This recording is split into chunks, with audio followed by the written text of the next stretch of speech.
반갑습니다. 역사교사 유석욱입니다. 오늘은 국가를 다스리는 기본적인 가이드라인, 그리고 그 가이드라인을 적용하는 데 필요한 정의 기준에 대해서 알아볼 텐데, 이 전근대 사회 동아시아에서는 그것을 율령, 그리고 그 가이드라인에 제공하는 정의 기준을 유교라는 것을 통해서 마련을 했었습니다. 자, 그래서 오늘은 율령이 뭔지, 유교가 왜 적용이 되는지를 알아보도록 할 텐데요. 이 율령, 이 율과 령을 따로 떨어뜨려서 볼 수 있습니다. 간단하게 말하면 법이라는 것인데, 그 중에서 율이라는 것은 형법입니다. 우리가 어떠한 잘못을 저질렀을 때 거기에 대해서 처벌을 내리는 것을 형법이라고 부르죠. 그래서 동아시아에서는 기본적으로 5가지 형벌을 내렸었는데, 태, 장, 도, 유, 사입니다. 태형은 경범죄자죠. 지금으로 따지면 노상방뇨를 한다든지 아니면 좀 가벼운 범죄를 저지른 사람들을 회초리로 등이나 엉덩이를 때리는 것을 말하고요. 그것보다 조금 더 중범죄에 해당하는 사람들을 장형에 처합니다. 이 장형은 곤장을 가지고 때리는 거죠. 이 5대에서 10대만 맞아도 엉덩이가 터진다고 하기 때문에 상당히 많은 사람들이 꺼려하는 그러한 형벌이기도 했고요. 그리고 도형은 지금의 징역형과 똑같습니다. 그래서 범죄의 정도에 따라서 1년에서 3년 정도 가둬두는 것이 도형이고, 유형은 매우 멀리 유배 보내는 것이죠. 지금 가면 흑산도라든지 옛날에 거제도라든지 제주도라든지 강진이라든지 이런 곳으로 유배 보내는 것을 유형, 그리고 사는 말 그대로 사형입니다. 그렇게 5가지의 형벌을 기본적으로 내렸고요. 물론 거기 없는 것들도 내리긴 했지만 가이드는 이 5가지 형벌로 나누어져 있었습니다. 그리고 영은 행정법입니다. 국가를 이런 방식으로 다스리겠다. 이 명령은 이쪽으로 내려가서 이쪽에서 실시한다. 이 세금은 이런 방식으로 거둔다. 이런 것을 기준점을 마련한 것이 바로 행정법, 령이라는 것입니다. 그래서 이 율령이라는 법이 있기 때문에 국가를 다스리고, 그리고 범죄자들을 처벌하고, 그로 인해서 왕의 권위를 높이는 그런 방법을 취했는데요. 전근대 사회는 법을 통해서 국가를 다스리는 시초를 따지자면 진나라라고 볼 수 있겠습니다. 상황과 이사, 그리고 합리자라고 불리는 사람들이 법가사상가입니다. 법가사상가. 이 사람들이 법이 엄격해야지 국가를 잘 다스릴 수 있다라고 했던 사람들이고, 법의 중요성을 설파했던 사람들이죠. 그래서 그들이 활약하게 되었고, 그들을 등용했던 진시황제가 법과 정치, 엄격한 법을 가지고 정치를 하게 됩니다. 물론 이게 진나라가 망하게 되는 이유가 되기도 했죠. 법이 너무 엄격하다 보니까 진승과 오광의 난이 일어나게 된 배경도 있었습니다. 그런데 법 없이 다스릴 수가 없습니다. 따라서 그 진나라의 법치사상, 법치적인 정치를 한 나라가 계승을 했죠. 그렇지만 진나라가 법을 매우 엄격하게 적용하고 이 관용 없이 적용했기 때문에 진나라가 망하는 원인이 됐잖아요. 따라서 그 다음번에 등장한 나라인 한나라는 그것에 대해서 반성을 해야 됩니다. 진나라가 왜 망했을까? 그럼 우리는 법을 어떻게 적용해야 될까? 라고 고민한 한나라가 실시한 것이 바로 유교에 의한 법치라는 거죠. 법치에다가 유교를 갖다 넣은 겁니다. 왜 이걸 갖다 넣었느냐? 유교라는 것은 기본적으로 하늘의 명을 따른다라는 사상을 내포하고 있습니다. 그래서 내가 이렇게 너희를 다스리고 이런 방식을 취하는 것은 하늘의 명이 있었기 때문이다. 근데 이 유교에서 하늘의 명만으로 백성들을 다스리기에는 백성들도 바보가 아닌데 그냥 믿고 있지는 않겠죠. 그래서 백성들한테 하나의 사상을 심어줍니다. 그 중에서 제일 크게 적용하는 것이 바로 효라는 거죠. 효. 어떤 효냐? 부모에 대한 효다. 그래서 이 부모에 대한 효를 어떻게 발전시키느냐? 나는 국가의 아버지, 그러니까 너희가 부모에게 효를 다하면 너희 부모님을 포함해서 이 국가의 모든 사람들을 내 자식처럼 다스리는 게 나, 황제다. 따라서 효를 충으로 변화시키고, 그리고 사람은 인과 예가 있어야 된다. 라는 유교 사상을 이 법치에다가 적용함으로 인해서 자발적 복종을 이끌어내는 것이죠. 그래서 너희가 지금 법을 안 지키고 하는 것은 이 유교 사상에도 맞지 않고, 법을 잘 지키고 나에게 충성을 다하는 것은 정말 사람으로서 당연한 일이야 라는 인식을 심어주게 되는 겁니다. 그래서 한 무제가 자주 나오는 사람이죠. 동중서라는 사람의 건의로 유교를 국가 통치 인형화시켜버립니다. 우리는 유교에서 국가를 다스린다. 법을 앞에 내세우지 않았습니다. 그렇지만 법에 의해서 다스리는 거죠. 그것을 포장한 게 바로 유교라는 것입니다. 그래서 유교를 가지고 법치를 포장했고 우리는 부드럽게 너희를 통치하는 사람들이다. 인과 예가 있고 그리고 효와 충을 중요시하는 우리는 정말 사람다운 사람들이야 라는 인식을 심어주게 된 겁니다. 그래서 유교를 법에다가 갖다 붙여버린 것이죠. 그래서 태학을 설립해가지고 유교 교육을 시키기 시작합니다. 학교라는 것을 만드는 것이죠. 그래서 유교와 법가가 결합하게 되었고 그래서 율령체제라는 것이 자리 잡게 되는 것이죠. 이러한 율령체제가 완전하게 자리 잡아서 완성되는 게 바로 수나라와 당나라 때입니다. 당나라 때라고 보는 게 맞을 거예요. 그래서 수나라 때 율령격식이라는 체제가 완성되는데 율은 아까 말씀드렸다시피 형벌이고 그리고 령이라는 것은 행정법입니다. 그런데 시간이 지나면 지날수록 옛날의 법을 가지고 지금의 세상을 다스리기에는 사실 조금 무리가 있습니다. 우리 10년 전의 핸드폰과 지금의 핸드폰은 정말 큰 차이가 있잖아요. 물론 옛날에 10년 만에 세상이 그렇게 쉽게 변하지 않았겠지만 100년, 200년, 300년 지나고 나서도 옛날 법률로 다스리기 어렵다는 것이죠. 그래서 이 율을 보충하는 격이라는 것을 만듭니다. 임시법 같은 것이죠. 그래서 이것이 적용하면서 맞다고 하면 율로 포함시켜버리는 것이고 식이라는 것은 어떠한 큰 세부, 큰 바운더리에 있는 이 법을 세세하게 시행하는 시행 규칙들을 마련한 겁니다.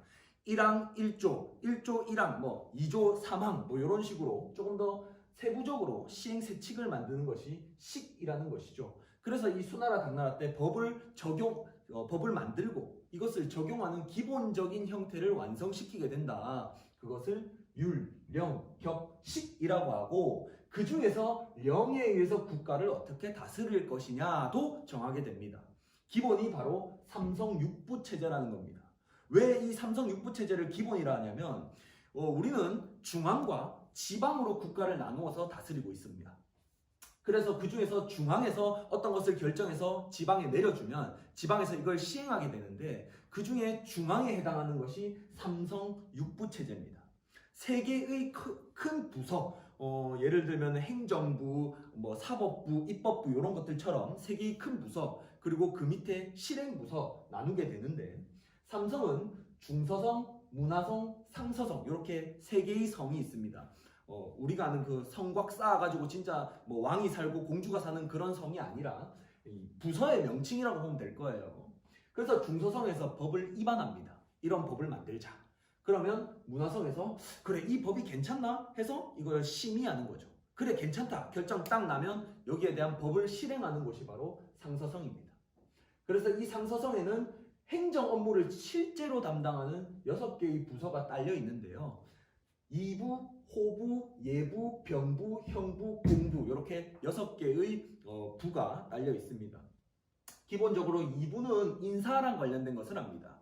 이 사람은 여기다 배치, 이 사람은 여기다 배치, 넌 차장, 넌 대리, 넌 사원, 넌 부장 이런 식으로 배치하는 것을 인사 업무라고 하고요. 그래서 차장은 이런 업무를 하고 부장은 이런 업무를 한다라고 정하는 게 이부의 업무입니다. 그리고 호부는 우리의 재정을 어떻게 사용할 것이냐, 우리 재정이 100억 있는데 이걸 국가에서 어떻게 사용할 것이냐를 정하는 것이 호부고요. 예부는 예법입니다. 이러한 행사에는 이런 예법을 쓰고 이러한 행사에는 이런 예법을 쓴다. 그리고 외교랑 관련된 것도 예부에서 합니다. 병은 병사입니다. 군사랑 관련된 것. 형은 형벌에 관련된 것. 공은 공사, 토목공사입니다. 다리를 만든다, 성곽을 만든다, 저수지를 만든다 이런 것과 관련된 것이 공부죠.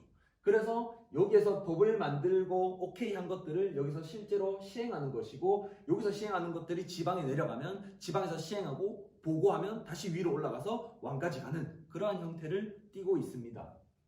그러면 우리가 국가를 다스리는데 이런 법을 체계를 마련했는데 뭘 가지고 다스릴 거냐? 돈이 있어야 되는데 그 돈은 어디서 마련할 거냐? 당연히 세금이겠죠. 그래서 세금을 어떻게 우리가 수취할 것이며 이걸 어떻게 사용할 것이냐를 규정하는 게 바로 토지제도와 수취제도입니다.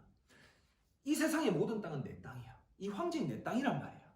근데 너희가 대대손손 이걸 물려받아 왔네? 그래 알았어. 이걸 너희 땅이라고 인정해 줄 테니까 대신 나한테 뭐 내라? 세금을 내라. 이게 바로 기본적인 세금을 받는 형태입니다. 그런데 수나라와 당나라 때, 그 전에 부귀 때부터 균전제라는 것을 시행합니다. 너 땅이 없네? 너도 땅이 없네? 알았어. 내 땅 많거든? 좀 떼줄게. 자, 이건 이 땅, 이건 이 땅, 이건 이 땅. 대신 넌 나한테 뭐 내라? 세금 내라. 라고 하는 게 균전제입니다. 균등하게 받전 땅을 나누어 주는 제도라는 거죠. 물론 모든 사람에게 똑같이 나눠준 건 아닙니다. 기본적인 이 기준이 있는 것이요. 그 기준에 따라서 나누어 줍니다. 나누어 줬으니 너희는 나한테 뭘 내야 된다? 그래, 세금을 내라. 조, 용, 조라는 것을 내는데 먼저 조는 조세입니다. 전세죠, 전세. 땅에서 나는 세금. 내가 나누어준 땅에서 너희가 뭔가를 생산했네? 좋아, 그럼 10분의 1 내놔. 이런 식으로 하는 게 조라는 것이고요. 용이라는 것은 이 힘입니다. 힘을 쓰는 일. 그러니까 노동력을 동원하는 거죠. 한 가지는 1년에 며칠을 정해가지고 사람들이 돌아가면서 국가를 위해서 무상으로 일을 해야 됩니다. 자, 우리 마을에 이번에 저수지를 만들 건데, 자, 306호, 1705호 남자 2명 6일 동안 일하고, 그 다음번에는 이 집에서 나와서 일하고, 이런 식으로 하는 게 용이고요.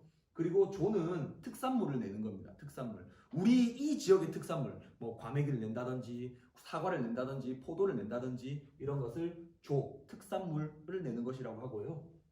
그리고 용 중에 따로 하나가 바로 국가를 위해서 헌신하는, 국가를 지키는 군인을 차출하는 겁니다. 그게 바로 부병제죠. 그러니까 농민은 무조건 군인이 될 수밖에 없는 겁니다. 기본적으로 3년 정도 국가를 위해서 일하러 나가야 되는 거죠.